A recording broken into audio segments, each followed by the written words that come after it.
আমার কথা শোনার জন্য আবারও আপনাদের ধন্যবাদ। এইবার ভাঙবে সিন্ডিকেট।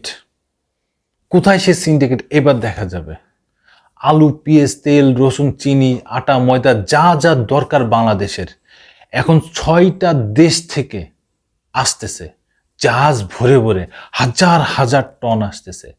চিনি আসতেছে পাকিস্তান থেকে 25,000 টন।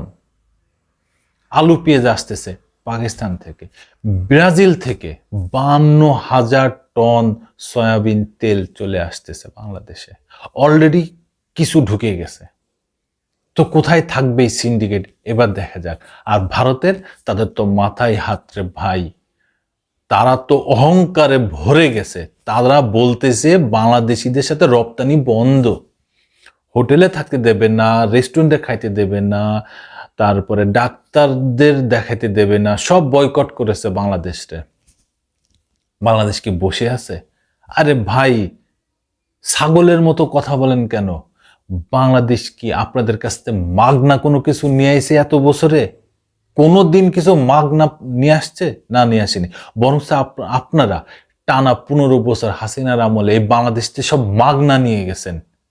এখন এই মাগনা নেয়ার জন্যেই বাংলাদেশের দিকে আঙ্গুল তুলতেছেন, বিভিন্ন ইস্যু দেখায় বাংলাদেশের উপরে চাপ সৃষ্টি করতেছেন। এইটাই হচ্ছে মূল কথা। আর ওই যে আরেকজন আছে না, কলকাতা বিজেপি নেতা শুভেন্দু অধিকারী, ওই ব্যক্তি শুধু মোদিজির একটু নজরে পড়ার জন্যে, হিন্দুদের কিছু ভোট পাওয়ার জন্যে তিনি বাংলাদেশকে টার্গেট করেছেন। তিনি তো এই জীবনে যেতে নাই, কোনো সময় ভোটে যেতেন নাই। উনি তো বারবার বিভিন্ন রাজনৈতিক দলের থেকে পাল্টি খেয়ে খেয়ে খেয়ে উনি বিজেপিতে যোগ দিয়েছেন। এই কিছুদিন আগেও উনি মমতার কাছ থেকে পাল্টি নিয়ে এখন বিজেপিতে যোগ দিয়েছেন, তাই না?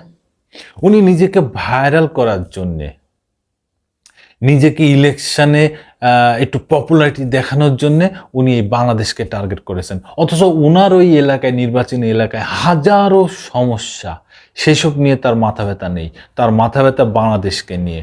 আরে ভাই, এইসব মানুষ বোঝে রে ভাই, বোঝে। আপনাদের আপনাদের কলকাতার মানুষই এইসব কথা বলতেছে, আমি যেসব কথা বলতেছি। আপনি একটু সোশ্যাল মিডিয়া দেখেন, সোশ্যাল মিডিয়ায় তো দেখেন আপনি, এগুলো একটু দেখেন। শুধু এরম পাস পাস পাস করে চলে যান না।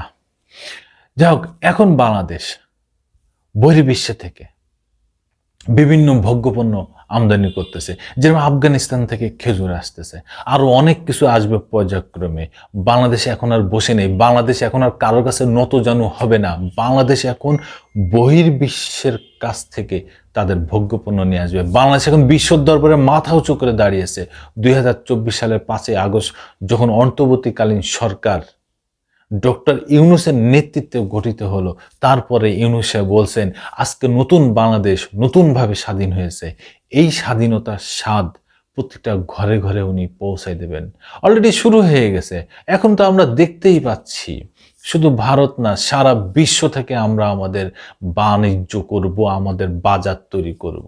সেই বাংলাদেশ এখন সারা বিশ্বের সাথে তাল মিলিয়ে চলবে।